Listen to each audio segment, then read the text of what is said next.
We kind of have to reset on that. Um, all right, I can intro us so we can get kicked off. Go ahead. Welcome to the Unexpected Podcast. My name is Alisher, and I'm joined with Matt and Evan, both in Boston. I'm in Pennsylvania, and this is really us just saying that we're not all dead, and we haven't broken up. We haven't broken the band up. We're Only some just of us are dead. only a handful of us are dead at this point. Um, Many of you who are tuning in to this episode will know that we were releasing periodic episodes of our commentary regarding the profiles that were out. Since that time, a lot has happened. A lot has changed about the game. We have all 24 of our scenarios now, as opposed to the six that I think all of us had just gotten tired of. We also have the complete set of lists. We have all of the Legion rules. So we finally, after what feels like quite a substantial amount of time, we finally have a complete game. That being said, do want to acknowledge that we did not finish reviewing everything that was out during that expansive period of time that the entire game was not out. At some point, we might go back and finish that series of reviews. But here today, we're going to just kind of have a general discussion about the edition, about some of the things we've learned, some of the things we like about it now that everything's out. We might talk a little bit about lists, um, and kind of just generally offer kind of some banter and commentary about the current state of the game. I think we're going to start off though with scenarios. Everybody at this point is probably pretty familiar with the six scenarios that were out. Obviously, now we have all of the old 18 that have been made new for the current scoring system. And then we also have six additional ones. So, Evan and Matt, I'm going to turn it over to you guys. What are your thoughts on the scenario? So, is there what I guess I'm kind of break my question up into three parts. So, what is a scenario you like a lot, whether it's changed or not much? What's a scenario you like a lot? What's a scenario you don't like a lot, whether it's one of the new ones or one of the old ones? And what are your thoughts on the six new ones? Um, all right, so I guess I'll start because I talk first. Um, so I like what they did with the scenarios. Um, there are some ones that I think they have fixed. I don't think I have played enough of these enough times to like thoroughly get a sense of all of them. Mm-hmm. But I one that I actually kind of really enjoyed playing is the new Heirlooms of Ages Past, and maybe I'm biased about this because I was one of like the two people in the world who liked the old Heirlooms of Ages Past. Um, but the way they have it done now, first of all, they allow me to use my six like golem markers that I got out of the token set like ages and ages ago when that was a thing. Mm-hmm. But the way the Heirlooms of Ages Past works now is instead of players, kind of randomly putting out objective markers across the board, and then kind of you roll for them and see if you get a six when you pick one up. You have these six markers. You arrange them in a hexagon in the middle of the board, which is actually probably the most problematic part of the scenario is like getting that hexagon right in the middle of the board. But assuming you can do that, you have your hexagon, and then everybody comes on in Maelstrom of Battle, and you like run to the center and you start searching these things, and and one of them is the heirloom, and if you're using the right kind of markers, it's like when you turn it over on the underside is the little thing of Gollum finding the ring, and that's the one. So it's not a question of it's not a question of will I roll a six or not. You know the things around there somewhere, and you're kind of racing to try and get each one. And so there's no incentive to like sit on one and not the old heirlooms of ages past strategy was you went and you got one and you didn't pick it up, and then you tried to grab all the other ones so that you knew that the last one you had was going to be yours. And there's no point to that anymore. Now you just go and you pick them up and you look underneath and you hope that you've got it. Um, and uh, and because it's out there somewhere and you just got to find the right one. The other thing they worked in with the victory points, which I think is kind of fun, is you actually get victory points for picking up the wrong ones. So you get each Oh, time you pick up a thing, each time you pick up a an objective, if it's the wrong one, you get a point. And that's useful too because you can go. I mean, and I think they all still go away once you pick up.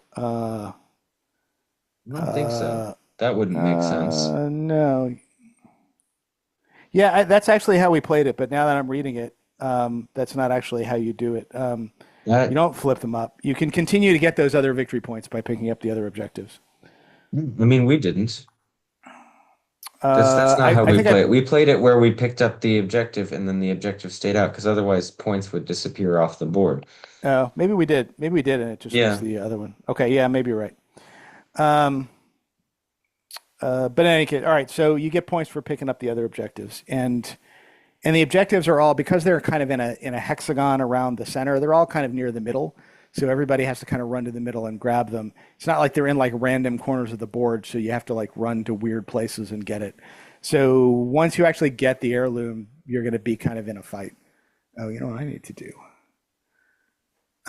All right. So if my copy ends up being used as the one that we publish, I need to change the view. All right. There we go. Much better. Now we can see all of us. Anyway, so Heirlooms of Ages Past was a lot of fun. And there have been other scenarios that I've played, and I don't think I found one where I was like, oh, well, this scenario sucks. I've enjoyed the games that I've played in all the ones, but I'll let Evan talk now. Yeah, I mean, I think there were a lot of problems that we had. Well, I can't speak for you guys, but I specifically had with the original six scenarios we had in the book that we got when the game was still incomplete. It the scenarios were very, very favored to particular armies. Um, there was no Lords of Battle in there or anything like that. There were tons of banner VPs. So much so that there was a host of armies that were taking two banners, which was something you never, ever, ever saw in the last edition. I think that was probably the most noticeable list change from the last edition to this one.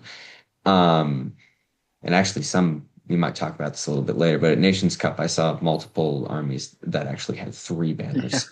Um, but and yeah, another problem with was that there was no real check to hordes. Basically, almost all of the scenarios were pretty favorable towards hordes armies. So, and again, I'm going to reference Nations Cup because that's really been like the massive competitive event that all of us have been to in the new edition under those rules. Um, and that caused a ton of armies like for example, we played at 750, I believe. And it was extremely rare to see an army under 40 models, and oftentimes you were hitting 50 or going higher than that. That was most armies. Um, and that was sort of a shift in the meta that I really didn't enjoy. I don't enjoy just taking hordes and fighting it out, and that sort of thing. And my final point about the last edition before I move into the new completed variant, I guess, was almost all of those scenarios had you deploy at the back of the board. If I yeah. remember correctly, there was one Maelstrom, there was Domination where you could deploy in the top halves, um, and then the rest of them were either Reconnoiter, where you deploy at the very back, or the other three where you deploy in the back 12. And that caused a huge problem where people would just shoot out the other person's army before combat even hit. And those games, frankly, aren't very fun. Um, these scenarios, I think, solved a couple of those problems in ways that I appreciate, but also kind of made it didn't make it worse, but didn't do as much as I hoped for other ones. Like the banner problem has been alleviated a little bit. There are proportionally less scenarios with banner points. However, they still added more of them. And some of them with the atrocious, oh, if you have more banners, then you get points. Which Still more points for still more banners. which which sort of exacerbates that problem of lists having multiple banners for no reason, that I talked about earlier. Um, and honestly, I know I'm going on a bit of a side tangent, but it just feels like they added those banner points because they didn't know how to fill up 20 points. Like, I don't I know if that agree. was your guys' impression as well, but it feels like some of these scenarios they had pretty structured ideas and how they wanted to fill out points, and then they realized, oh wait, this only adds up to 18 points or adds up to 14 points. And it feels like the cop out answer for that was, oh, let's just chuck some banner points in, um, which annoys me a little bit. But that's enough about banners. I think a lot of the scenarios helped with other things. Like I think shooting is much less of a problem. There are a lot more scenarios where you deploy closer.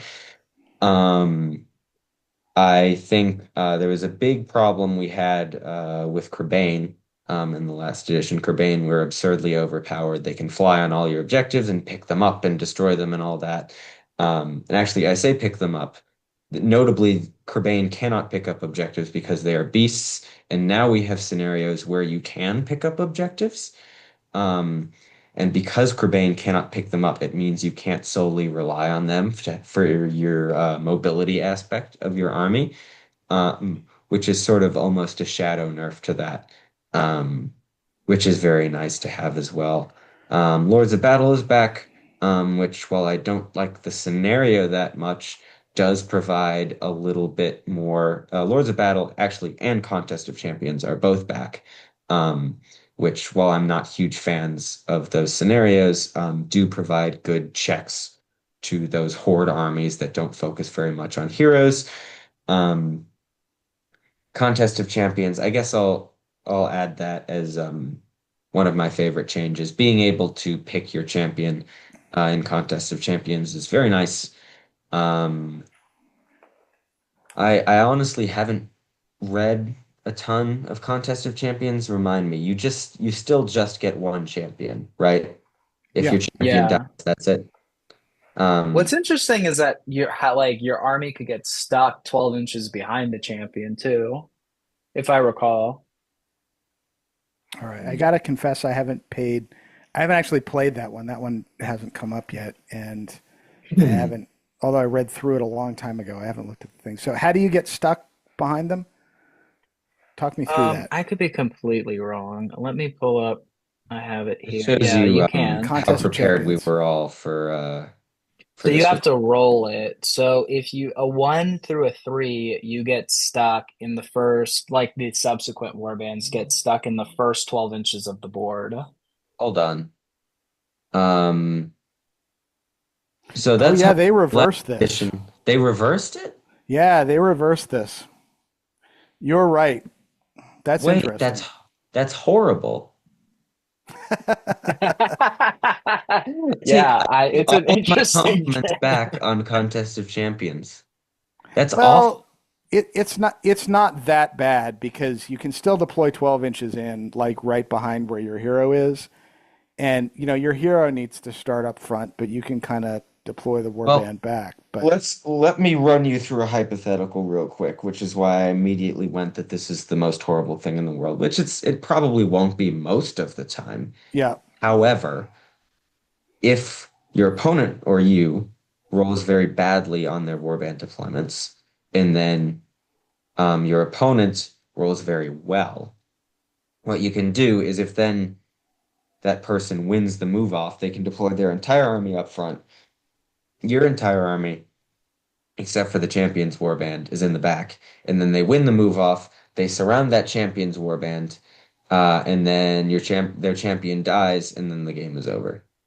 That's yeah. Yeah. the thing. So that is a thing. I mean, that's a thing you can at least make harder to do based on the deployment of your champion's warband. Um, I'm That just kind of depends reading on the if rest your here. champion has a warband. Yeah, no, I mean, there's all sorts of caveats to this Stand clearly, and but fight is also a new rule. At the start of every move phase, the champion that currently has scored the fewest number of kills may declare a heroic move for free during the move phase. But if they do, they must charge an enemy model. So that's also. Ooh, yeah, that's not. Yeah, so that's not cool, well, bro. I mean, Um, what this does, so what this scenario favors are the the armies that the six scenarios we've been playing with heretofore, or at least until June when this came out, um, uh, disfavored, which is you have kind of a small elite army with a couple of big heroes, and their warband. Like what this scenario favors is like big killy guy and his 15 or 18 models, in one warband, and then secondary killy guy with another 15 models in his other warband, because 18 models is enough that you can take your stand in the middle of the board and create your little arc, to protect your hero's flanks, and then you just deploy your second warband. If you roll badly with your second warband, you just deploy him right behind, and he's one move away from just kind of sweeping in and um, covering the flanks of your hero, um, and and you're uh, and then you go at it. So I mean, this is the scenario for that type of army, um, which was disfavored originally, and now does well with this type of scenario. Which actually brings up another point. I'll raise it now. We can continue talking about Contest of Champions if you want, but as one potential tangent for the future is, you know, in my mind, whether we still want to use a veto system, because we've been kind of monkeying around with a veto system where, like, because there's four scenarios in each pool now, where each player basically dismisses one of the four scenarios, and then you roll off between the two remaining. So you aren't sure which scenario you're going to end up playing, but you have at least some. You can get rid of the ones that are particularly bad for you, and I'm. It's a little unclear to me, given these new scenarios. I don't have enough experience yet, whether that's a good thing or a bad thing, or whether you want to just keep the possibility that anybody could play Contest of Champions. So you want to think about which army you want to bring. Just a thought. I like this, like, quote unquote, new, revised veto a lot, just because the biggest complaint that I had, like, heard from the last edition of veto was that, we ended up playing more or less eight scenario, like a lot of the scenarios just automatically got nixed. So maybe 6 to 10 scenarios saw a lot of play. I like this version a lot because, it keeps some randomness to it. But if there's something where it's really going to be like, just walking up to a brick wall, you can get that out of the way. So I'm a big fan of it. I've enjoyed playing into or playing with like revised four scenario veto. I mean, I think the sort of what they've been trying to do with these scenarios and what I think they've definitively succeeded at, compared to all of the wishy-washy stuff I said earlier, is they tried to make them more varied, tried to give more objectives, more things to do, more ways that this army that's traditionally weak in this scenario might be able to have a chance. And obviously, there are some exceptions to that, but they seem to have done a pretty good job. And I think that actually, in some ways, enhances the veto system, um, because it allows you to still take away those sort of no-win scenarios, but because the scenarios are more they're more varied, they've got more things going on, there's more chances for different people. It's going to allow for a wider selection to be picked. Yeah. Um, and you're right, that was everybody played the same scenarios in the veto system, more or less. Obviously, it isn't actually 100% true, but you'd see a lot of scenarios pop up a lot more than some of the others. You'd never see Contest of Champions, for example. You'd very rarely see Lords of Battle. Um, you, those sorts of things that are very skewed to one army.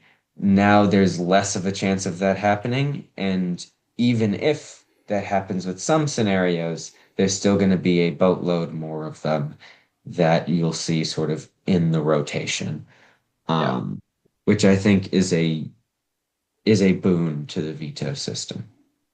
Yeah, I guess my only concern with it, and I don't know yet whether this is a valid concern or not, is whether there are certain scenarios that just never get played in the veto system as we're currently constructing it. Um, one of those that I have a concern with is Contest of Champions, which I've been doing a lot of veto system play, and I've yet to play it. And my concern with something like Contest of Champions is whoever has like the weaker big hero is just going to automatically veto it. Hmm. Um, and but on the other hand, part of me wonders whether that's a bad thing because who wants to play Contest of Champions against the Balrog, for example? Yeah. Um, Mm, and was sort of my point, yeah, not to like super butt in. But the veto system last edition acted almost as a filter for bad scenarios. Um, it sort of removed them from the playing field. Um, and, perhaps you're right. It would be good for, people to play Contest of Champions more. Or perhaps the reason that people are eliminating Contest of Champions is not just because they go, oh, your hero good, my hero bad.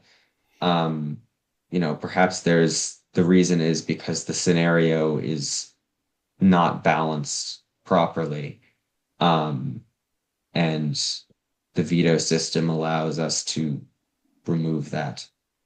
yeah. Um, So, I mean, I don't think this scenario, by the way, is not balanced properly. I don't think that's the problem with Contest of Champions.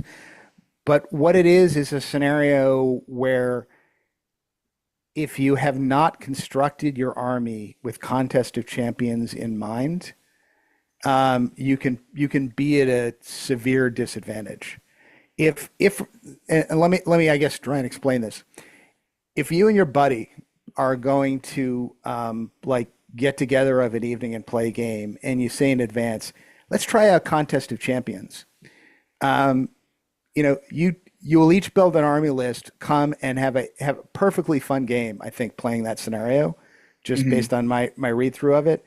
But on the other hand, if I show up and I've got my heroes are Galadriel and undressed Celeborn, who I guess is the only Celeborn now, and I'm playing against the Balrog. You know, there, I'm not going to have any fun, no matter how that game comes out.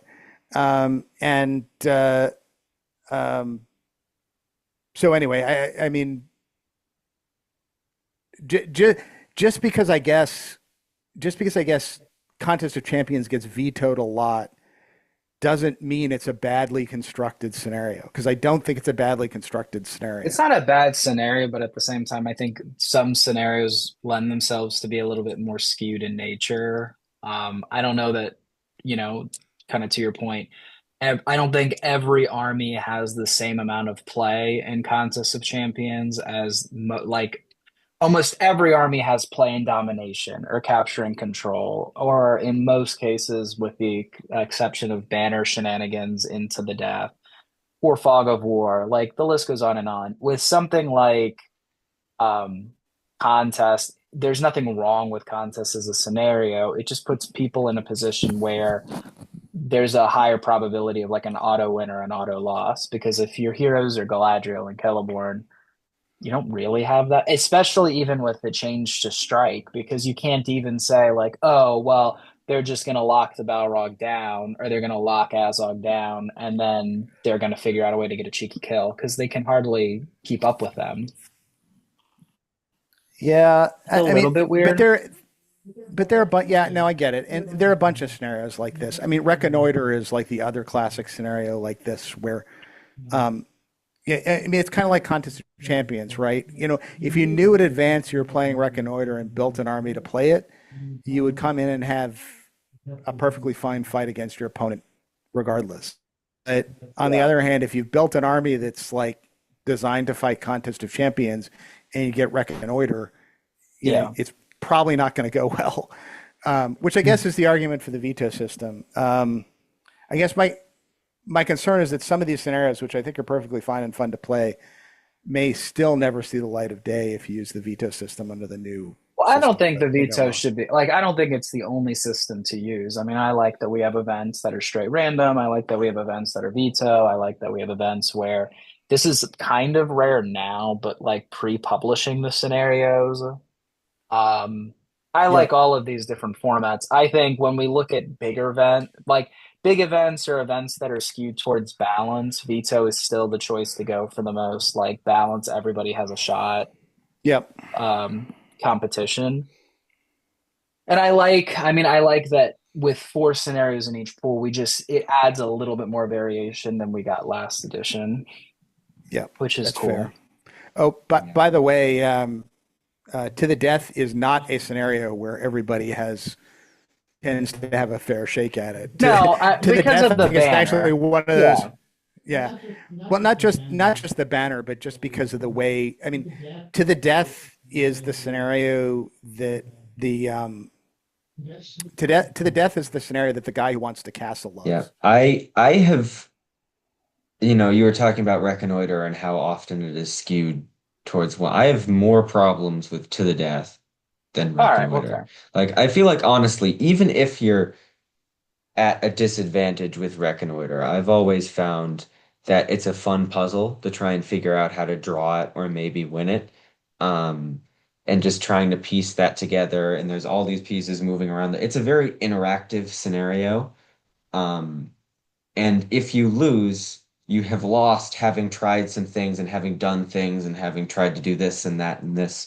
And that's, I guess, part of why I was talking about how like Contest of Champions feels like a poorly made scenario to me. Because it feels like if that bad matchup comes up, it's very non-interactive, right? Your champion gets shut down by a caster all game, your opponent racks up points, and then the game is over, right? That's not overly fun. Similar actually into the death. It's less common, but it does happen, right? For example, your opponent has an all cav list with two banners.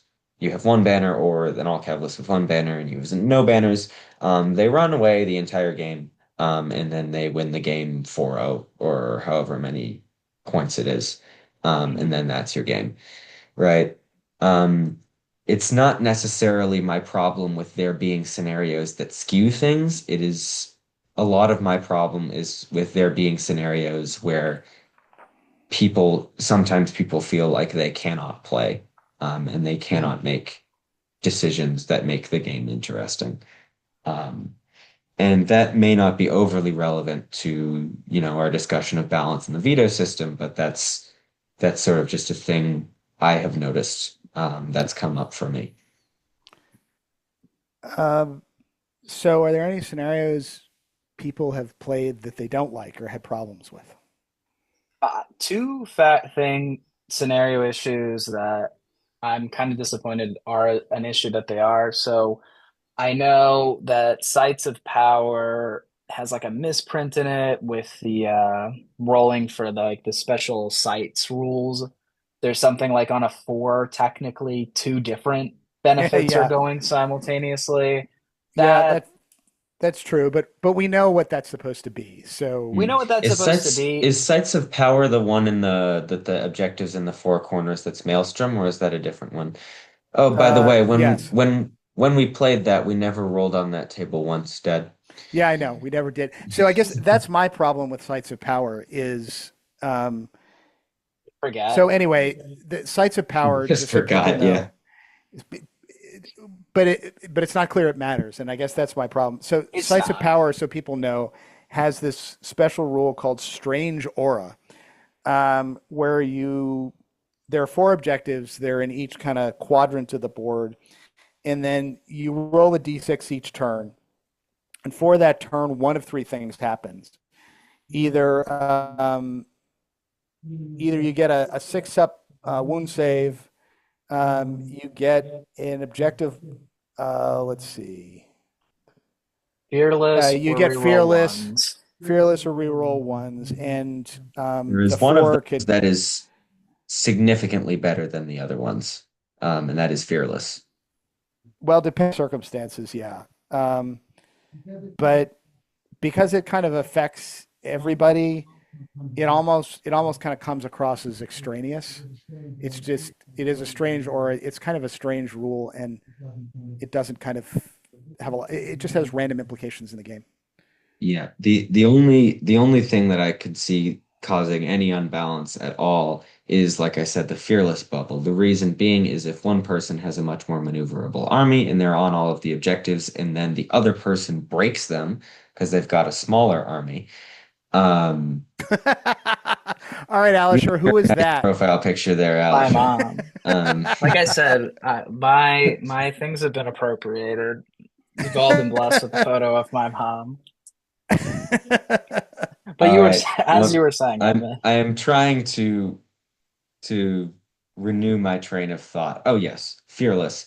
Um, so an example of that could actually have happened in our game, Dad, because he had a very small, like hero heavy list, and I had a very Oh, large. come on. You can say it. I had Road to Rivendell.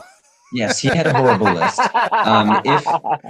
If it had been a better list, this would have probably been more relevant. But if he had broken me, and I was trying to quarter myself beforehand, if I had gotten the fearless rule on that turn, um, then my guys wouldn't have run off of the objectives.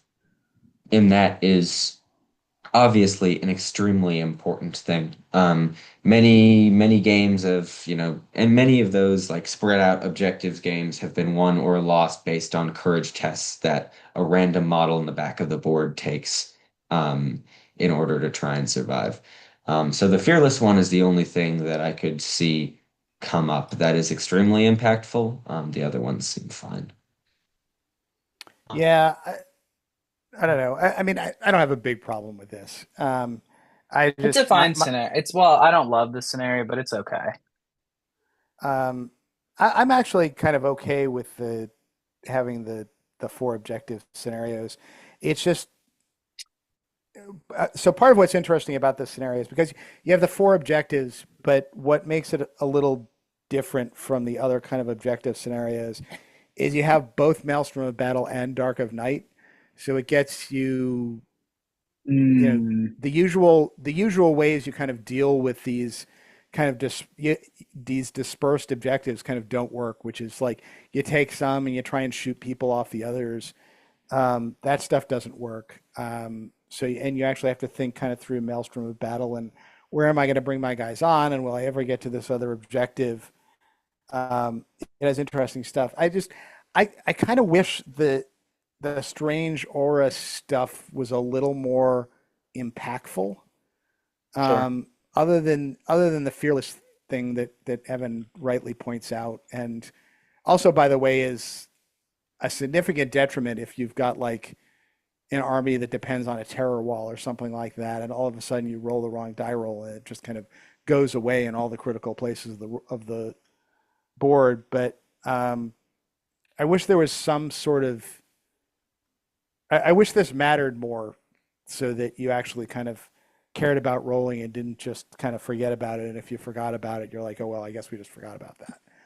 But That's fair. The scenario like issue that I kind of have a greater issue with. I don't remember which scenario it is. One of them talks about killing the highest pointed model that's not your general. oh yeah, It yeah, doesn't it doesn't clearly discuss what you're supposed to do when all of the secondary, like not your general heroes are the same point. Or We can or when like your general or when the highest pointed hero is Tom Bombadil, which was in the Sure. case of our game. Yeah. Yeah. It's funny because they tried to write around that because in like Fog of War and something they specifically stated, and you can't pick Tom Bombadil as your the hero you want to protect. And then they Yeah. created this new thing, and then I'm like, oh well, I guess I can't get these points because I can't kill Tom Bombadil.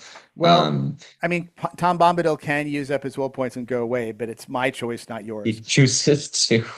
I mean, on the other hand, Tom Bombadil only shows up in the Road to Rivendell list, which is never Which going to is win a game terrible. Yes. anyway.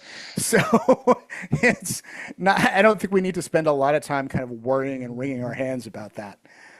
Um, so there's another glitch that's in one of these scenarios. Have you heard of the glitch in the Escort the Wounded scenario? No, what's that?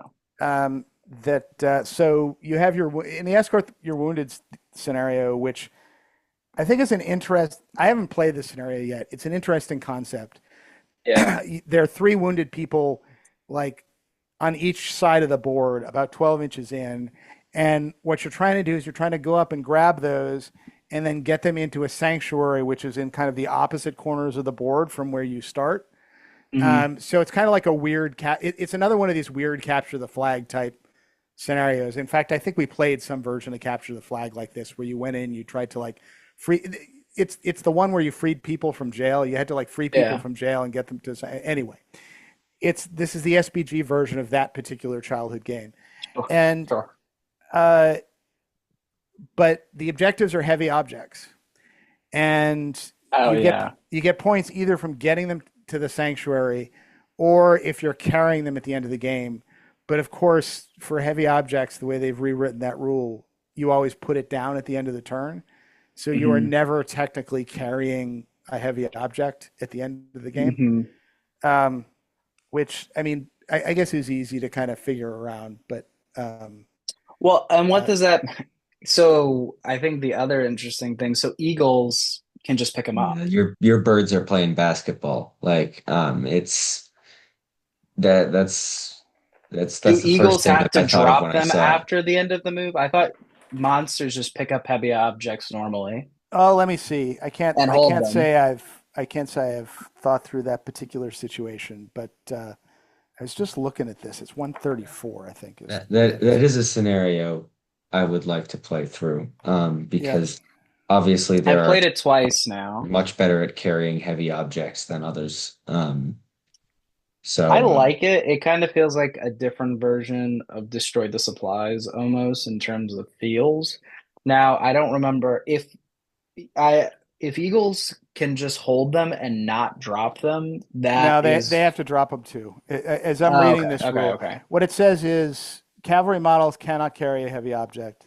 Monster models can still move their full move value whilst carrying a heavy object, but there does not appear to be an exception to the rule that says Oh, okay. when a model carrying a heavy object moves, they must put it down in base contact with themselves when they've finished moving. They will essentially drop it. Okay. I Um, like this scenario a lot. It's a little bit, it can be a little bit of a boring scenario because it is kind of another one of those like come to me armies. So you have a very like shooty army or an army that likes distance, it is giving you that. well, but the shooty army isn't going to get any of their own wounded back, and I mean they can sit No, they're on. not.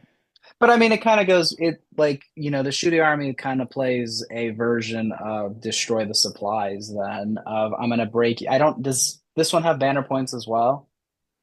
Yes, it does. So the shooty army can say, I'm going to try to break, not break, and then have a banner, and I'm going to try to kill your banner.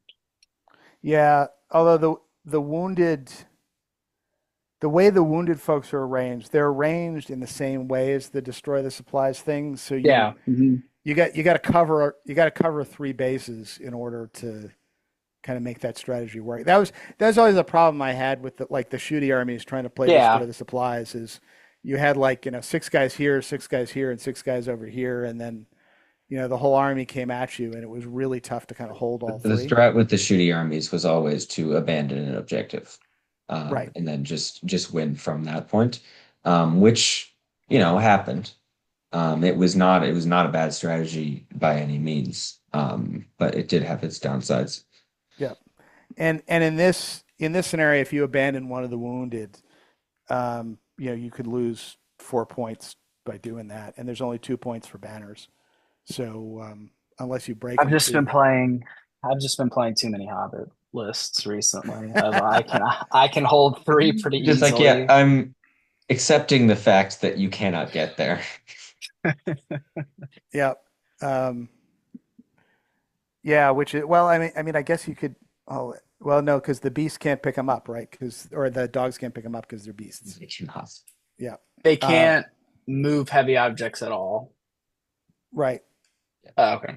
Well, no, it's not that they can't move heavy. I don't think they can move objects at all. Yeah, Just they're pure. they're Well, I know they beasts, couldn't right? pick up objects. I didn't know if they can't like try to carry them. I mean, the thing with the hobbits, now that I've played this scenario twice with hobbits.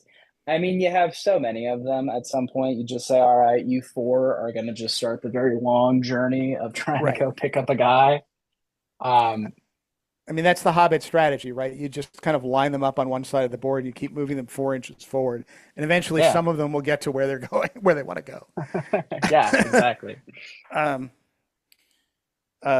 yeah, no, that's true. And I guess, so is Gandalf cavalry if he's in the cart? Yeah. Okay, so he can't Do move we one of want to the. just do a segue and talk about the new Shire army? Oh, yeah, let's do that. Let's talk Because about that. We we can. seem to be angling towards that anyways. I mean, Um, I'm very excited about yeah, Shire a lot. it is one of the weirdest armies I have ever seen in my entire life. Um, You've both either played or played against them at this point? I have played the Shire army several Okay. times. I have not played the like Battle of Bywater or the other N- I've Shire I played don't know fights. it. about that. There's no, like, it's funny, but it's not the Shire, man. The Shire is Yeah. just on a different Yes. level. Well, the main thing is to our listeners who are probably very confused. There's a lot of aspects that make the Shire interesting and are strong, but the main reason that the Shire is viable at all is Gandalf, Yeah. um, who is I don't know about you guys, but I think for his points when you get him on the cart, I think he's probably one of the most powerful models in the entire game, I'd Oh my say, if not goodness. the most Yeah. powerful model in the game. Yeah, you mean point for He point? Yeah, I think you may be right. he lacks a little bit of flexibility, because he's really only good at shutting down heroes and stopping shooting. But he is so insanely good at it, that basically your opponent cannot play with their hitty heroes throughout the It's entirety of the game. it's Um, actually shall we hilarious. shall we go over what the cart does? Yeah. Because dear God, does it make me want to vomit? I have it pulled up. I can quickly read it. Oh, I've got it. I've got the book here. All right. So You got it, keeping right? in mind for those listening, Gandalf gets to do two of these per turn because of the Shire Legion rule. He cannot select the same one twice or the same target twice.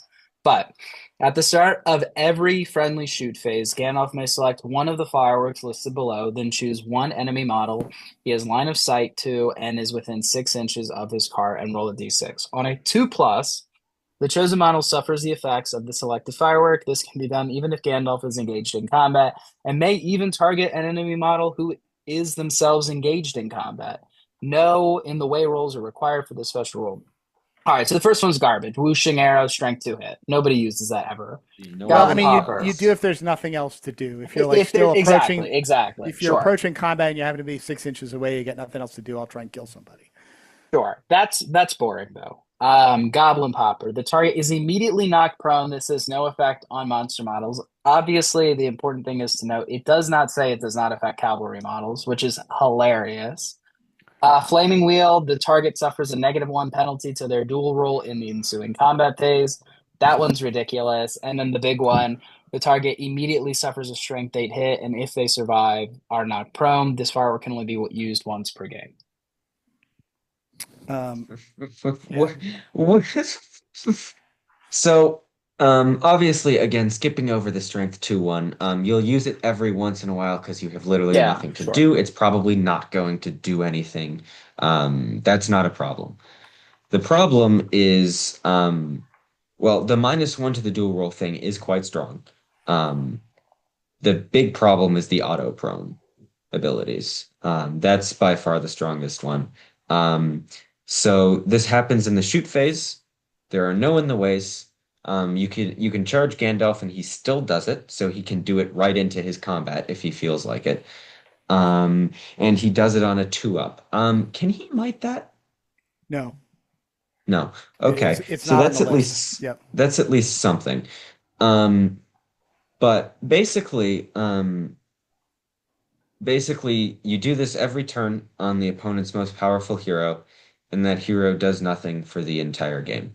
Is basically what happens until you get around to killing them. Because basically you knock that hero prone. The hero cannot make strikes. It's not like this is in the move phase and the hero can then stand up and charge and fight. No, it's during the shooting phase. So the only way your hero will be able to make strikes is if you have a spear behind them and that spear kills and you call heroic combat. And then they can stand up and move and charge somewhere else. Um, it also auto dismounts all cavalry models. So if you spent, Oh, 20, not 25 ring points. wraiths though. Yeah, we'll get to that. Um, so if you spent 20, 25 points for your horse, you will immediately lose it. Doesn't matter if you're a horse lord or not, you will still lose your horse. Um, I mean, it's it's unresistible. There is nothing you can do about it. Um, there is nothing like this that has ever existed in this game before. Oh, there is. It's just in the same army, That's true. There, which we'll there is talk in a also moment. Talk about in a Lobelia. moment. Yeah. But um, But and then there's the big one, which basically says that at the start of the game, if you've taken a fell beast or anything like that, you must accept the fact that about 84% of the time that fell beast will immediately die when combat hits. Is pretty much what that one does. Um, Again, nothing you can do about it. Not resistible. The only thing you can do is stay out of range, but the card is move 8 and it can move full and still use its ability. Um, And you can't even and charge then, it to shut it down either, because it yeah, still operates. you can't stop it in any way. The only thing you can do is this an active special ability? Yeah, it is. You can So you transfix him. can transfix him, but it's Gandalf. He's got a bajillion will points. Um, and then there's the -1 to dual one, which is basically just you've shut down one hero with your auto prone, you throw this at another hero, and then that basically sort of soft shuts them down. You also use it when you're trying to go for a kill, Yeah. um, Or if along you've with Lobelia's rule, which I'm sure somebody else will Yeah. discuss. The other time you Um, use that -1 is if you've knocked the guy down last turn, won the move off, and charged into him, so he can't yep, stand up. Then you yep, hit him with the -1. But yeah, so I mean, what Evan was referring to is Lobelia Sackville Baggins, who dutifully follows this card around, and when Gandalf rolls his one to knock over the critical hero, immediately comes up and starts shouting epithets at that hero, which, unless you roll a one again, um, basically you treat uh, chosen model cannot activate this turn, and if the model takes part in combat during the fight phase, they treat their attacks characteristic as one instead of the usual value. So, um, I, I mean, Evan's exactly right. I played the Shire against a Last Alliance list where like Elendil ended up coming up to Gandalf's cart on his knees, begging for death because Lobelia was scolding him so harshly, and Gandalf, of course, mercifully dispatched him. Um, but but yeah, I mean, this army just like is the hard counter to opposing armies, where it's like this is my one hard hitting hero yeah. and a The few groups of friends I mean, type the army. Balrog just cannot play. He's spending the entire Well, game at one attack with -1 to his dual rolls. Well, You no, can't uh, he knock him can't over, do. sure. He's Yeah, a Oh monster right, though, so you can. can't yeah, Lobelia him, but yeah. you can still give him -1 to his dual rolls, Yeah. Yeah, which yeah, is ridiculously strong. yeah. In some ways, monsters are kind of a counter to this, because um, this army is much less effective at dealing with monsters than it is with dealing with human-sized heroes. I, I'm honestly interested to see what the Eagles matchup would look like because you still have the -1 to dual rolls, so you can like heroic combat leapfrog off of a couple of Eagles and kill them, and you've got all the +1s from like Paladin, and the rerolls from the Gaffer and stuff like that. I think it would be an interesting matchup. I've played Yeah, it once, and I mean, it is actually a very interesting game to just kind of be a part of. I will say, I mean, Gandalf typically falls off, gets knocked, like something's thrown at Gandalf and he gets off Yeah. the cart. So you might get one or two effective turns of Gandalf using the cart.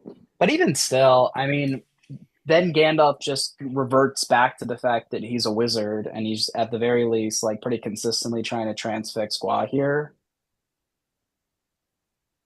Yeah, by the way, we didn't mention this. Along with the cart, Gandalf can also do everything that Gandalf does. So if neither of your hero shutdown abilities from the cart work, you can just like Sorcerer's Blast or Transfix. Um, You just go and back yeah, to he'll like also be doing yeah, that having every turn. a but solid wizard. at least you can stop those, right? I mean, you can Well, still in stop some those by charging particular Gandalf and resisting circumstances, it. you can't stop Sorcerer's Blast. But I see what you mean. Yeah. Um, But yeah, theoretically, if Gandalf is working at, full throttle, he can shut down three heroes simultaneously. Um, Which is just which, wild. I And don't then, think a character under 200 points should be able to do that, but that's just me. no, Evan, you're wrong. I don't know what you're talking about. I mean, on the other hand, I would not put this. And Alisher, you may disagree with me. You've played this a few more Probably times I than I will. have. I would not put this list in the dominant category. I would certainly put it as a strong competitive category. But I honestly think this is the best list in the game, and I don't even think it's that close. Like that is yeah, a bold thing to say, but like you gotta look. So like Rosie's a 6-inch banner that counts as a banner for victory points. Rosie is so funny. For yeah, I 20 mean, she's points, not like as blatantly overpowered as the others, but you look at her, you look at the math, and you're just like, I don't think that's how that's supposed to work. Why is my 20-point model that is 5 points less than a banner I would take in another army? Why does she count as a banner and is has a 6-inch range and also yeah, has double the fate points size. She and has two fate points. She's re-rolling them, passing them on threes. And threes? that's Yeah. not even that's not even the best. I don't even think any of those profiles are even the best profile. Hamfast pots are Hamfast is so crazy. for 35 points, you get three 3-inch pots of You reroll you all basically failed just wounds. you have one turn of shooting where you reroll all of your wounds, and then all of your combats are reroll your wounds all the time. I got to look And up then how you these have pots work. and it's then you have it's like an 20 interesting mechanic. And then you have 24 hobbits that have access to +1 to wound, whether it's the sheriffs that are two-handing, since because why not, honestly, since the six stays a six, or Tookish hunters that just get +1 to wound for the sake of getting +1 to wound.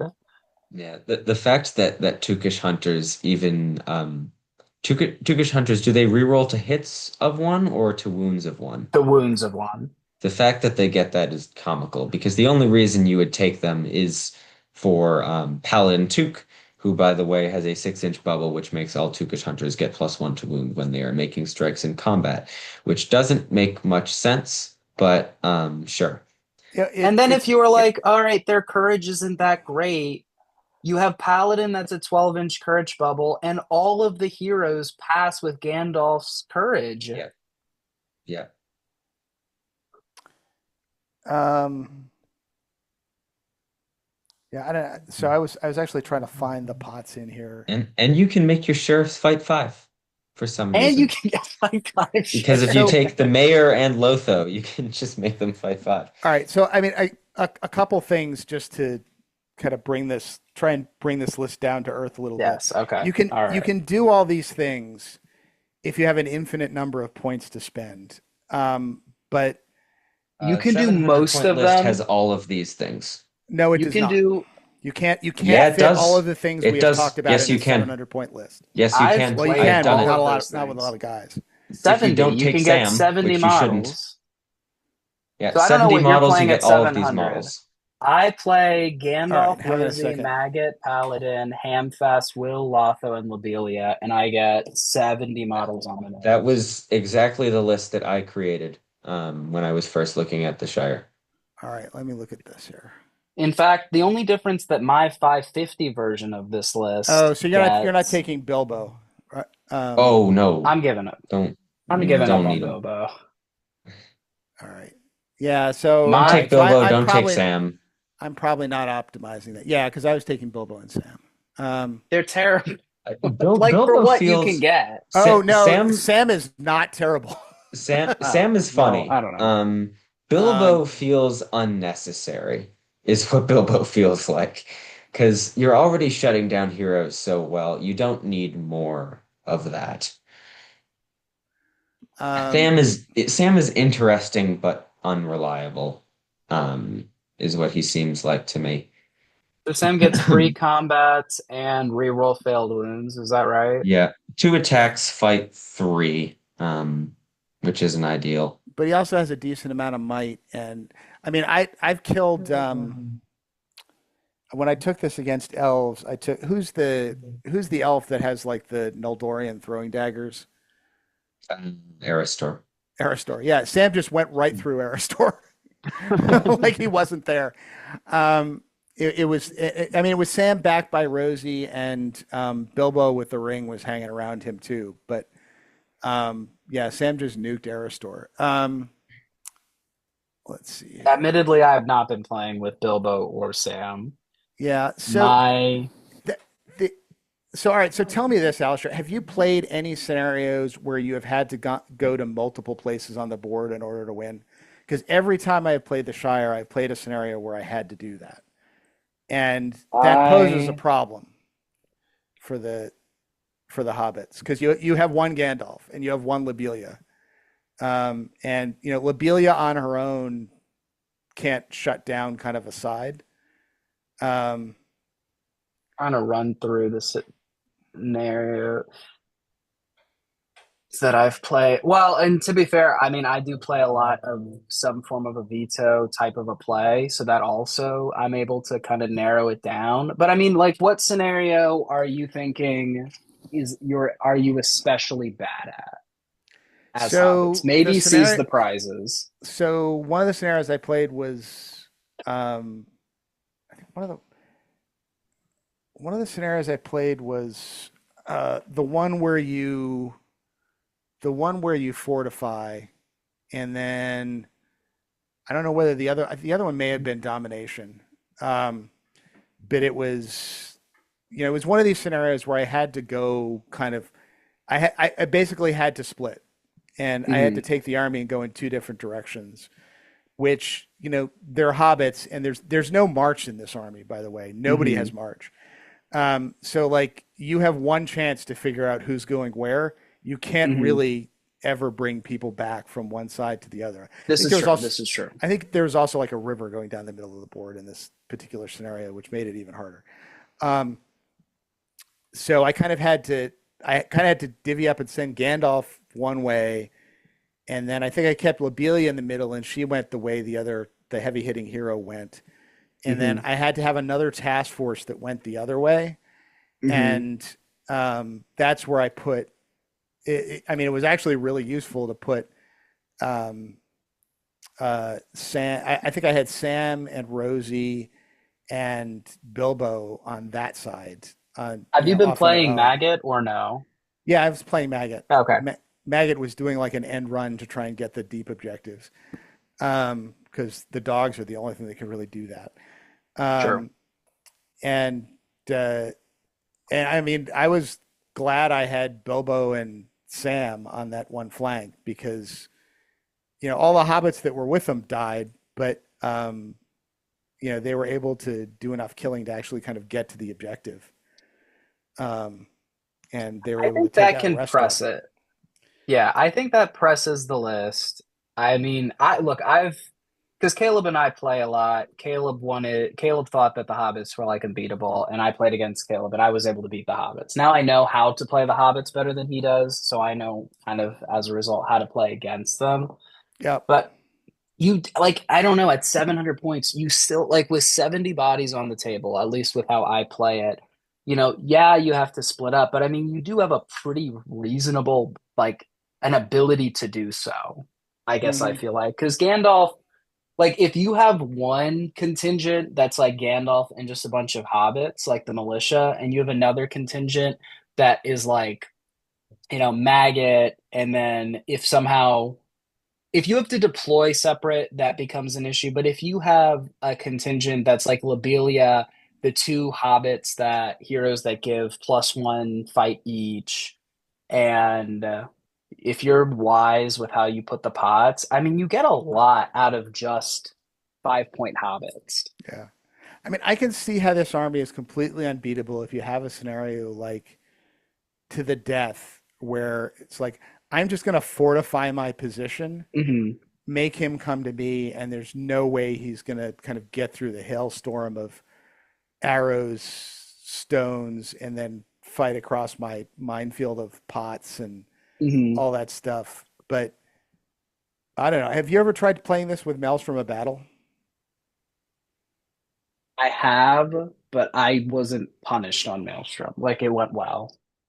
Um, because it always I haven't either, but it always struck me that Maelstrom of Battle I think could create some real Maelstrom hurts problems this. for this Yeah, like army I said, if you roll I badly. wasn't I wasn't punished on the Maelstrom rolls. I just think that like I don't know. Again, I think what's nice about this edition is that there's nothing that's unbeatable. I just don't when I kind of flip through mentally of the lists that I think are at the top, I don't think there are any that are just blatantly better than this. I can't think of one that I think is blatantly better. I I have one. What is that? Um, it that would be Assault on Lothlorien, which is what I have been Okay. playing these past couple of weeks. Um, which some people might be confused because it was nerfed, kind of, in this new edition. Well, the biggest thing first off that I need to get out of the way is that this list currently under the rules is not really playable. The reason being is because the rules writers do not know how to place numbers in the correct spots and switched the ranges for Enrage Beast and Fury. His Enrage Beast is range self, and his Fury is range 12 inches, which are both very interesting choices because it makes both of them useless. So what I have been playing with is switching those back, which is, I assume, what was intended. It's just apparently writing could not happen. Um, Fury isn't useless with a 12-inch range. Doesn't that mean you just cast it on uh, anybody within mm, 12 inches? I guess. I don't know. I don't know. But And none then of this should have happened you could because they cast it should on have, different people each turn, right? yeah, they should have written the book correctly the first time, but that's fine. Anyways, moving on to Assault on Lothlorien. Um, So there are a couple of big changes that actually favor it, and some stuff that stayed the same that makes it still extremely powerful. The changes that favor it are A, you no longer have separated warbands. You no longer have to have all the orcs in the Orc Heroes warband, and you Mm, no longer have to have all the goblins in the Goblin Heroes warband. This also piggybacks on and makes the Warg Chieftain much more powerful because the Warg Chieftain can now lead warriors. It can lead orcs and goblins. So I've basically been using lists that exclusively have him in it, The list I was using at 700 was Drew's Hag, Musger, a shaman, but that could also be a captain if you want it to be, and a war chieftain, and then a bunch of guys that end up making it to be about 56 models at 700. Um, so some other changes with the list. The hunting spiders got nerfed. They have stock unseen, which is largely useless in this particular army because of the 12-inch because of the Dark of Night special rule. And they went down from fight 4 to fight 3, which is actually a very big change because it means assassinating heroes is significantly harder along with bat swarms. Though honestly, whenever I've played the list, I've found that hero assassinating doesn't happen too often anyways. Um, on the other hand, a good change is you can now take the the web spiders, what are they called? The giant spiders, um, which are a very, very strong addition to the list, especially with the amount of killing power you have with the prowlers. If you web somebody and you put a prowler into them, that prowler will have +3 to wound, +1 for the two-handed, +1 for trap. Um, and well, actually, technically, it won't always have +3 to wound, but if you outnumber them, which you probably will, you'll get another +1 which means that as soon as you paralyze a guy, that guy is probably dead because you will just chop them in half. Um, so I've actually found I'm leaning much more against the hunting spiders, not taking a bunch of them and taking mostly the giant spiders, usually like 2 or 3 of them. And then I rely pretty much on the war chieftain to be enraged and do most of the killing. Um, yeah, so those are the main changes to the list. The rest of it is basically the same, um, other than the fact that your casters no longer reroll casting checks, which is decently big, but was never the big part of the army. The reason it is still so strong is A, it's got the Dark of Night special rule, which means that it can outshoot most other armies in the game, including Dale and those sorts of armies because it can shoot 18 inches with +1 to wound. Um, and Dale obviously cannot. They can only shoot 12 inches and they only get +1 to wound against your orcs. Um, So, would your opinion of this army change significantly if the rule allowing orcs, requiring orcs to be in the warbands of orcish heroes and goblins to be in the warbands of goblin heroes, which I guess means the wild warg um, can't take anybody except other wargs? I think it would drop down from dominant to very competitive for Yeah, me because without having that option. I'm not sure it's valid to say we're going to put in an edit to correct um, these spell distances without also putting in an edit to put that back in because it's not clear to me that they intended to take that out. Maybe. My counter argument is that one of these is an obvious, obvious, obvious mistake, and one of these is not. Well, Um, maybe not. I mean, what one of these is transposing to the other is just forgetting to put in a rule they used to have. Um, and I'm not sure one is Here's an harder than the interesting other. question. No, that's never going to happen because they can't FAQ the legacies. Well, yeah, no, Didn't they do it that's true. once already, or no? No, No. but the Oh. GBHL is out there running around saying we're going to FAQ the legacies. But I No. mean, uh, the question is if you but right, but you're self FAQing those spells. Or Hmm. is your argument that you don't need those spells at all and you can just play without them? Honestly, I think the army would be great without the spells.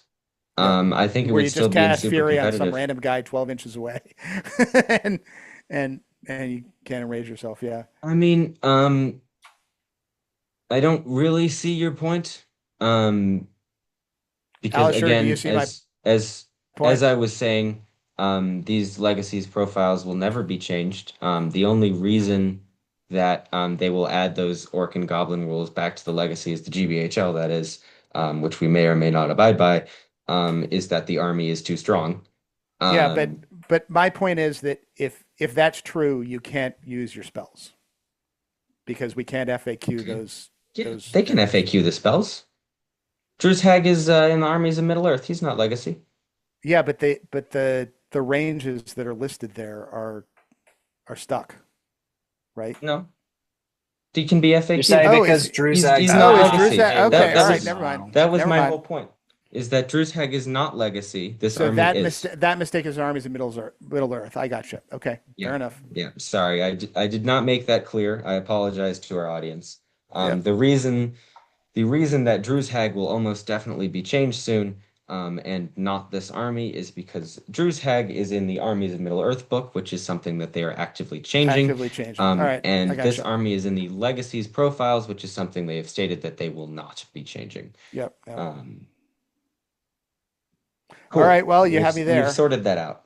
Yep. Um, and if I'll just real quickly finish my rant, which is to talk about, I think the maybe the most powerful special rule of this Legion, which is if you outnumber an opponent, you get +1 to wound. There are some very fun implications of that. Um, the main one being that your spears get it too, because it says if an opponent is outnumbered, orcs and goblins get +1 to strikes they make to wounds.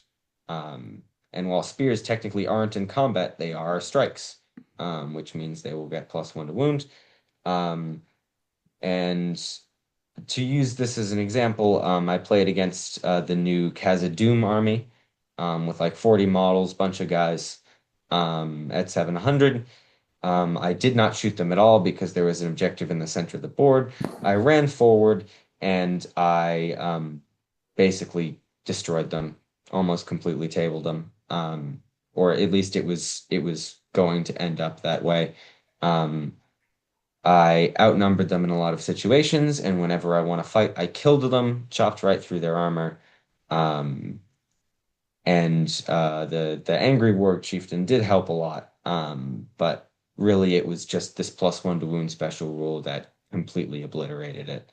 Um, Isn't it so slightly, isn't like, I don't know. I mean, obviously, Assault on Lothlorien was one of the best lists of last edition. Arguably, despite the fact that it's still very good, I mean, it is worse than it was last edition.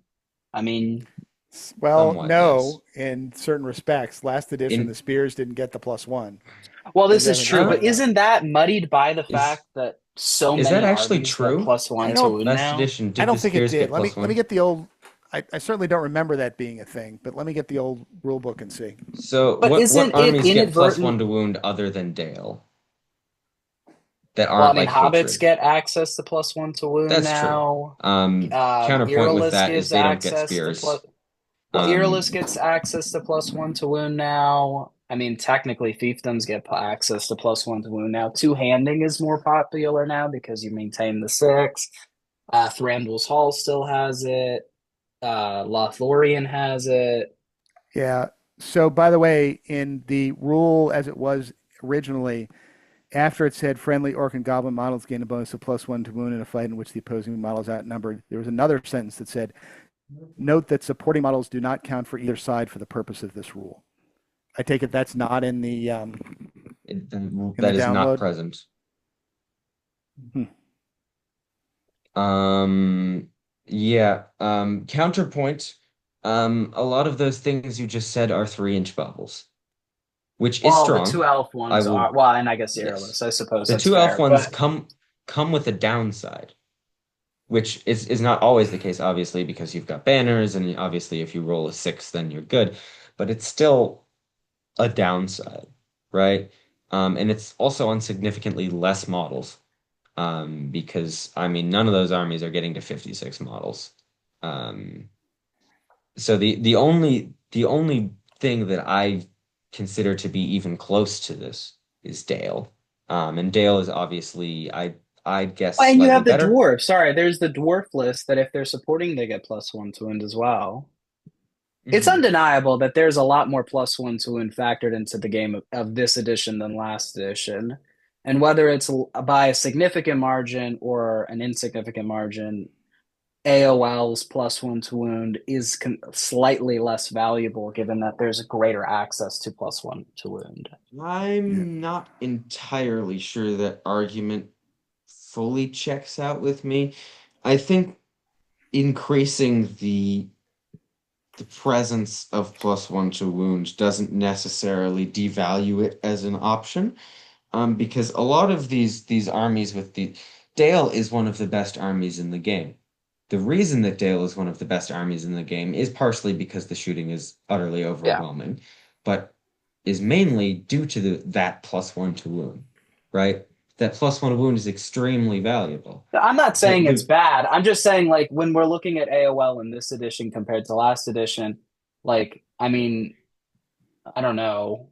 Like, it's on certain accounts technically worse, but in other accounts a little bit better. I mean, how is it, what puts it in the dominant category above? I mean, well, originally, can you name a list in the top that it's bad against right now? I Because mean, it's I good suppose, against eagles because it completely shuts them down with bats and stuff like that, and it can assassinate Mhm, them. And if it gets trap on them and wins a fight, they instantly die because of prowlers and +1 to wound. It's mhm, pretty good against Dale because it outshoots them, makes them come to mhm. you. It's not the best against Dale because Dale is fight four, and they get a decent number of guys. Though comparing at 700, Dale gets what, like 46, something like that, maybe a bit less. Yeah, something like that. And they have 56 at 700 points, Hmm. which is a significant advantage. Um, I think it's actually pretty decent against the big dragon list that's going around right now. It's not the best at it, but it can tag the dragon and stop it from breathing fire. And it is higher fight than that list. It's fight three, while that list is mainly fight two.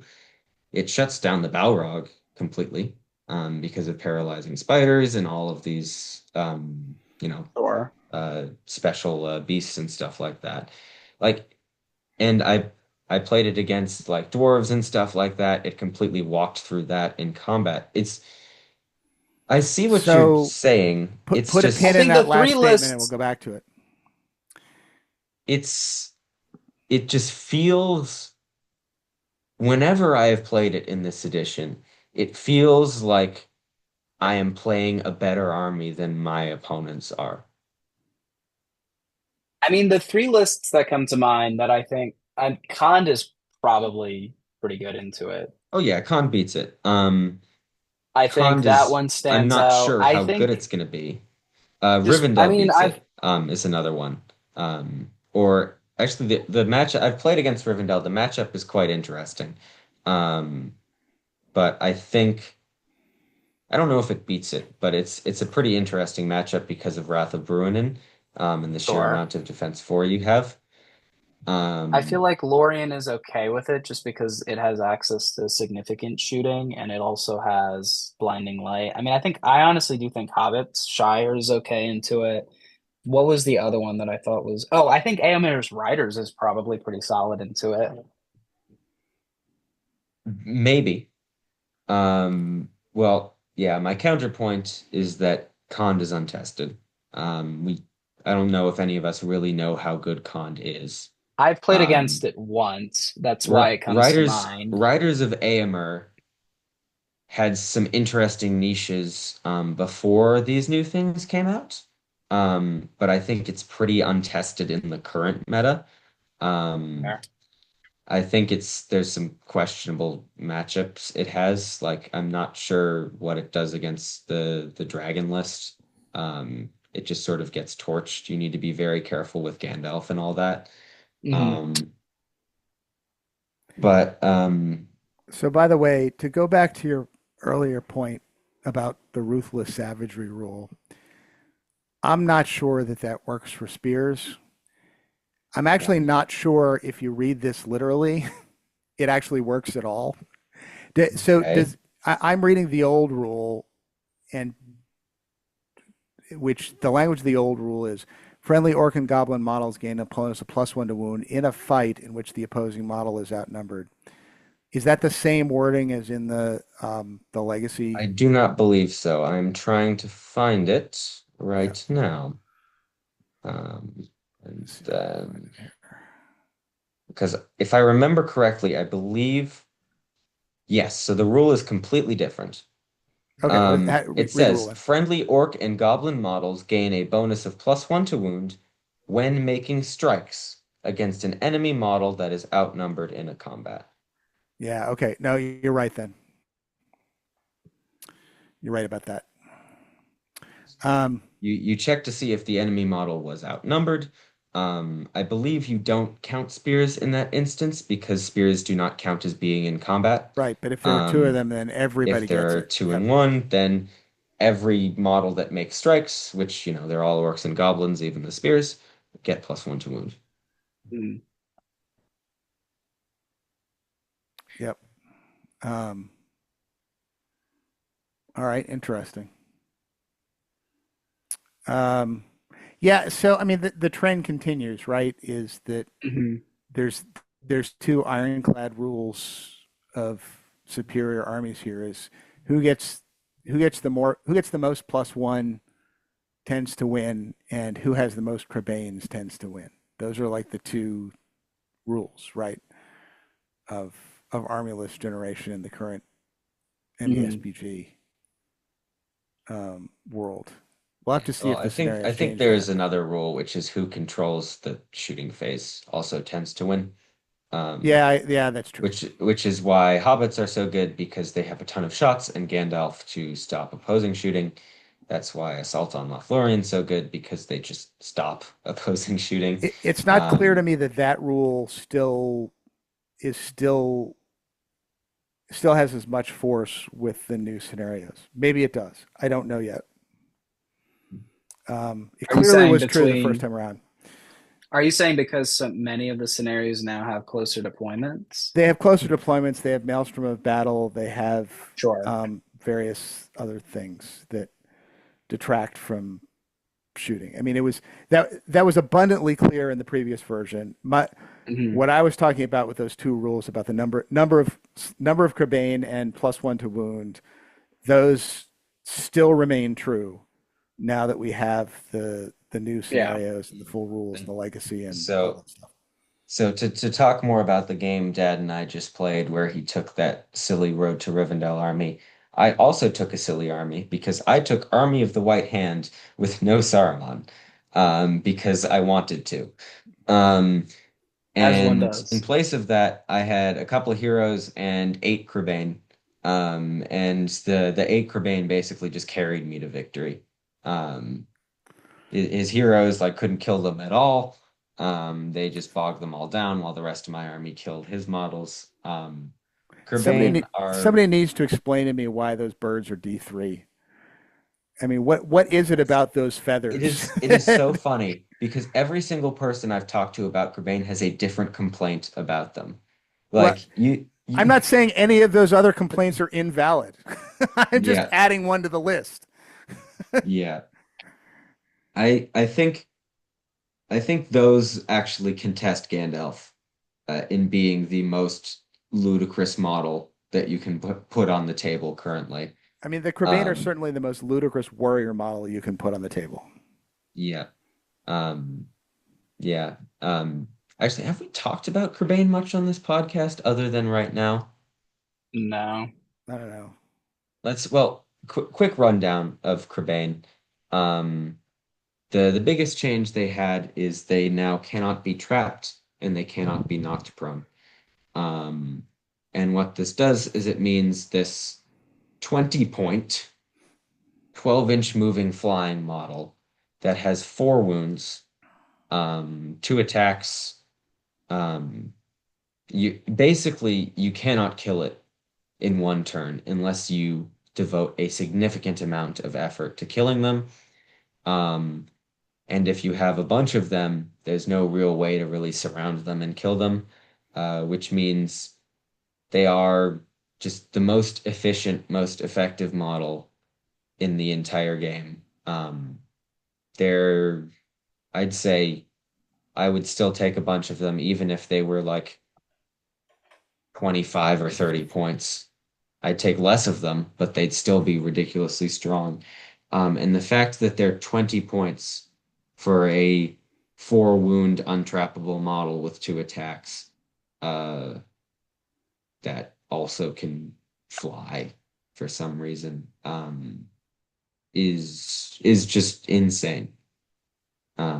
It's way too strong. I was personally of the opinion that they were a bit too strong in the last edition before they were made untrappable and unpronable. Now it's just ludicrous.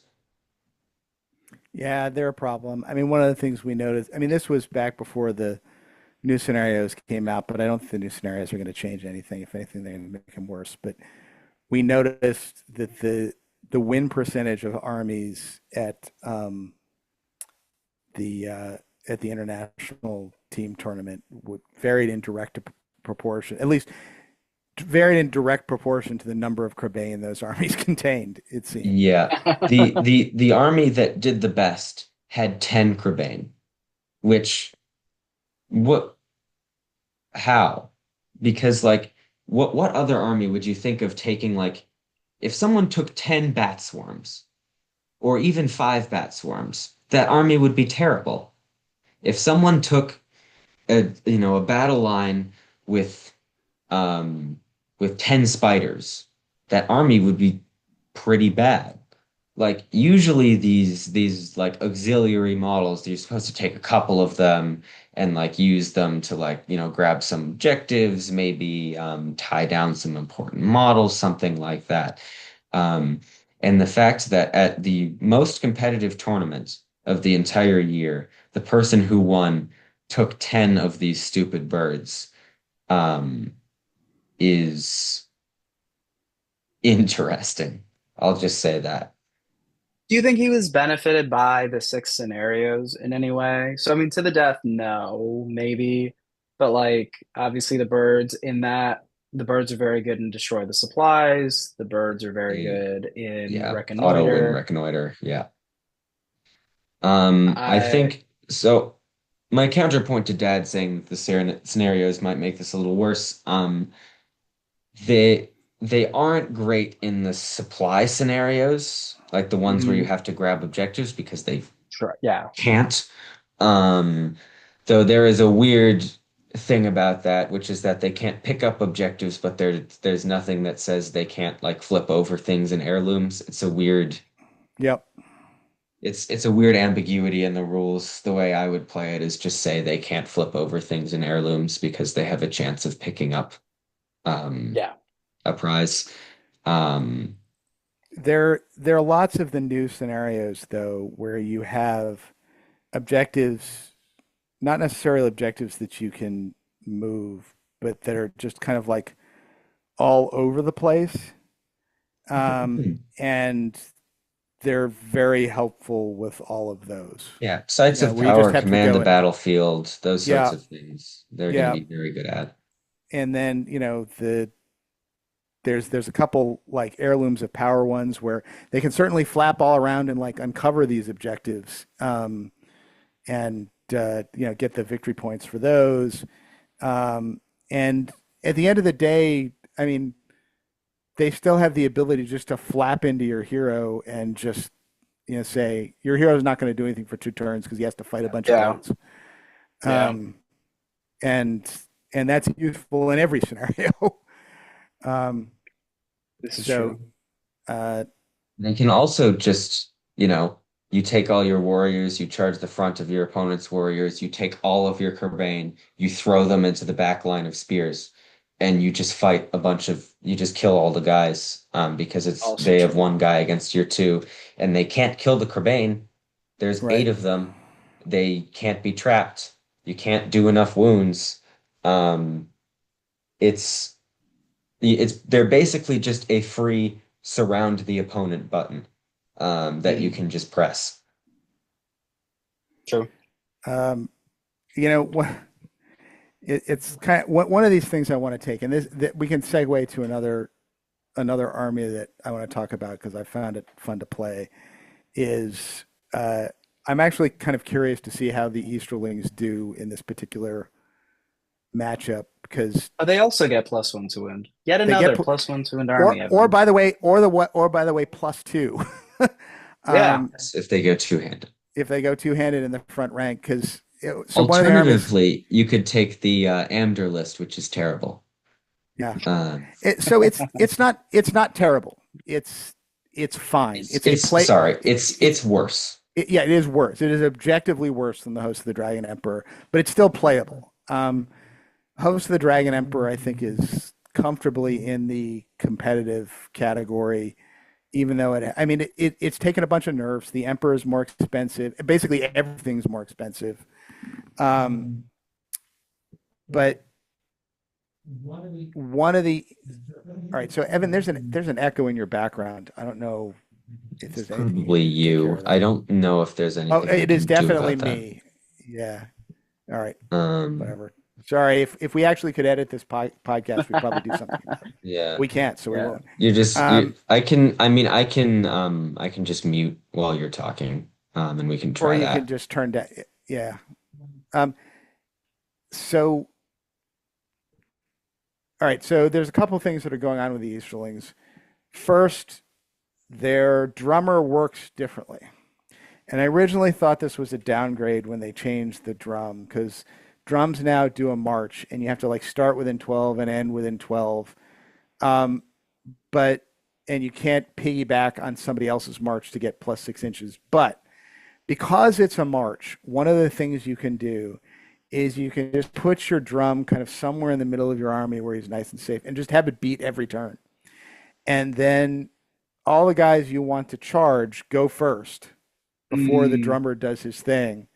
They charge in, then the drummer beats, and everybody else gets 3 or 5 extra inches to go where they want to go and rearrange. And you can do all sorts of shenanigans here, where like if your front line, like say your front line was in combat and you just kind of you came back and now you're like an inch away because you fought your fight.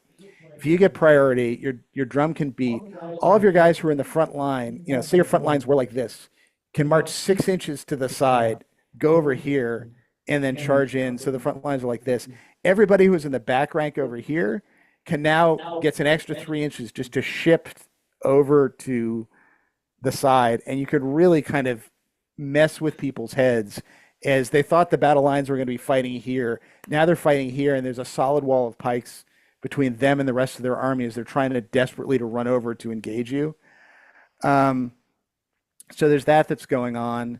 There is when you play the Dragon Emperor army, as long as you're supported by two people, you get a +1 to wound in the front, which is really strong. Because especially since you can put like two pikes behind Rutabi, and Rutabi gets +1 to wound. And in addition, you can because you can go two-hand in the front. And you have so many rerolls there with banners and stuff like that. There's almost never a reason not to go two-handed in the front with the pikes, and you can get +2 to wound in the front. And the Easterlings, for those of you who have a historical background, they now kind of play like a Swiss pike block, where you don't care about trapping yourself anymore. You're just in this box of pikes, and you put that box someplace, and then you fight with it. And you have guys in the back who, if they get charged in the back, you have one guy. He shields. He gets 2 dice. He's going to get a reroll from the Emperor, who's kind of sitting in the middle of that block anyway. So he's got 3 dice. And if he loses, he's still defense 6. Who cares? And then you just take all your other pikes in there, and you'll line them up where you need to do to get those, that +1 to wound. And then you cut through the front. Well, everybody is standing, and all the guys in the back of the pike block are just kind of standing there, and it's a pretty good response actually to those armies that win by outnumbering, because everybody's crammed together. You're not caring if you're trapping yourself, and everybody's going to have to fight a one-on-one attack because all your guys are kind of like cheek by jowl inside this pike block. Obviously, this plan plan doesn't work if you have to go in two different directions. You have to come up with different plans or have different mini pike blocks going in different directions. But if you're in a scenario where you can kind of like be in one place or be in one place, win the fight, and then use your drum to disperse yourself elsewhere, um, it's a really good and interesting strategy to use. It doesn't, I mean, the Easterlings never really played like any other army in SPG, and now they certainly don't play like any other army in SPG. There's there's no other army that kind of plays with this dynamic and is capable of using these strategies. And I don't know. I think it's fun. I don't think it's. By the way, it's not devastating. It's not a game breaking thing because at the end of the day, you have a very small number of models. Because everything you're getting is expensive. Yeah, if the But drum dies, issues cracks begin to form in that army. if the Um, drum dies too early, you reach a point in the game where the drum doesn't matter anymore, mm, where you've kind of like done your damage and kind of unseated him, and now you're just going in to kill. But you're right. If the drum dies like very early in the game, you get a problem. and also if you miss position with like terrain or something like that, if you get surrounded, you're dead. Um, so you need to be very careful. It's definitely an interesting, a very, very interesting army. Um, is it dominant? No. I'd probably put it maybe mid to low competitive would be where I'd put it. But it's definitely an interesting army. Yeah, I think that's probably about right. Has anybody played with or against the dragon yet? I've seen it. I Um, have not experienced it. And what did you see when you saw it? I like that I description, by the way. I somebody have not experienced it. I've It has we not experienced it. happened to didn't me. didn't we play with it once? I feel like we Uh, did. It was like right after the books had come out. no, I Because don't. I don't. I I don't know think I we. I used don't think we did. no, we did. We did. Yeah, it was right after the Army's Middle Earth book came out. Um, and that was before Nations Cup. Because I used my Um, Nations Cup army for it. maybe I don't know. We'll have to go back and chat about it. I don't. I don't remember it. We'll chat about it afterwards and see if we can figure it out. Somebody brought to an event I hosted 2 weekends ago two dragons, and I mean it's interesting. It's kind of funny. The only significant downside is just how wonky the bases are. Just that massive 130 millimeter circle is a little bit odd. My headphones are dying, so my audio might get to be terrible. I don't know. Well, we'll bring it to a close. We've been talking for a while, so I mean, I think there are certain scenarios or situations where I just don't know if it works. Yeah, my audio is terrible right now, I can tell. But it seems very good. yeah. All right. Well, maybe this is a discussion for next time since you're fading out, Alisher. My chariot is turning into a pumpkin. Very, very Yeah. rapid. All right. Well, anyway, this has been fun. We'll have to see. We'll need to get back into some kind of, list review, more structured list review type thing. But we just wanted this to be a chat where we got back on and talked. And we'll continue to do more of these. And we're still here. We're still talking, but we're also all still leading busy lives. Alisher, you want to do your product promotion? No, I can't legally do anything like that. Oh, okay. All right. Do you want to illegally do your product promotion? Yeah. So Alisher has a new job that he is not promoting during the podcast. Um, uh, but that's kind of complicating things too. But we'll be back in touch. Exactly, exactly. So, all right. Nice talking to everybody. Alisher, we'll see you next week when you're up here. Yeah.